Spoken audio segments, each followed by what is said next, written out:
BS संगीत सागर में आप सभी का स्वागत है।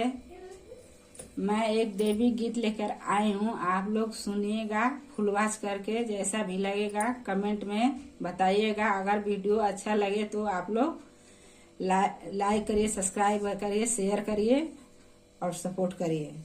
जय माता दी। रथ हिलत जाए, रथ डोलत जाए, मैया चली पर्वत से। रथ हिलत जाए, रथ डोलत जाए, मैया चली पर्वत से। मैया के सिर पर चुनर भल शोभे, मैया के सिर पर चुनर भल शोभे, चुनर भल शोभे। देखी मन मोहे, चुनर शोभे सड़िया सितार, शोभे सड़िया सितार, मैया चली पर्वत से। शोभे सड़िया सितार, शोभे सड़िया सितार, मैया चली पर्वत से। रथ हिलत जाए, रथ डोलत जाए, मैया चली पर्वत से। रथ हिलत जाए, रथ डोलत जाए, मैया चली पर्वत से।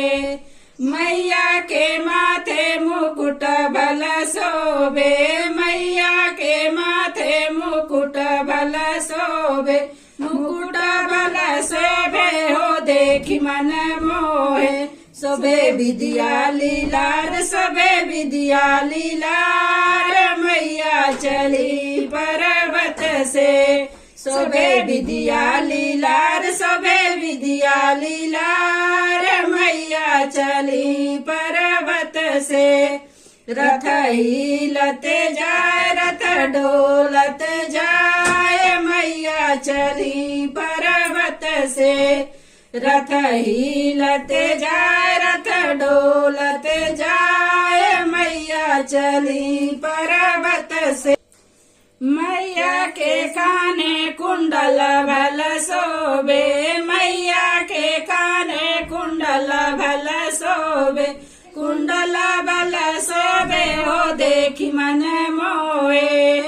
शोभे गालन में हार, शोभे गालन में हार, मैया चली पर्वत से। शोभे गालन में हार, शोभे गालन में हार, मैया चली पर्वत से। रथ हिलत जाए, रथ डोलत जाए, मैया चली पर्वत से। रथ हिलत जाए, रथ डोलत जाए, मैया चली पर्वत से। मैया के हाथों में चूड़ियल शोभे, मैया के हाथों में चूड़ियाल शोभे, शोभे कब शोभे चूड़िया कर दे। मैया के हाथों में चूड़िया जे शोभे, मैया के हाथों में चूड़िया जे शोभे, चूड़िया जे शोभे कंगना मन मोहे, चूड़िया जे शोभे कंगना मन मोहे। शोभे मेहंदी जे लाल, शोभे मेहंदी जे लाल, मैया चली पर्वत से। शोभे मेहंदी जे लाल, शोभे मेहंदी जे लाल, मैया चली पर्वत से। रथ हिलत जाए, रथ डोलत जाए, मैया चली पर्वत से। रथ हिलत जाए, रथ डोलत जाए, मैया चली पर्वत से। मैया के पाँव भजना भल शोभे, मैया के पाँव भजना भल शोभे, भजन भल शोभे हो देखी मन मोहे, भजन भल शोभे हो देखी मन मोहे।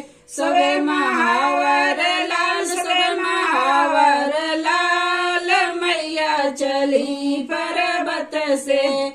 रथ हिलत जाय रथ डोलत जाय मैया चली पर्वत से रथ हिलत जाय रथ डोलत जाय मैया चली पर्वत से मैया के हमरे बा मोहनी सूरतिया मोहनी सूरतिया हो मोहनी सूरतिया बटे मीठी मुस्कान बटे मीठी मुस्कान मैया चली पर्वत से बटे मीठी मुस्कान बटे मीठी मुस्कान मैया चली पर्वत से रथ हिलत जाय रथ डोलत जाय मैया चली पर्वत से रथ हिलत जाय रथ डोलत जाय मैया चली पर्वत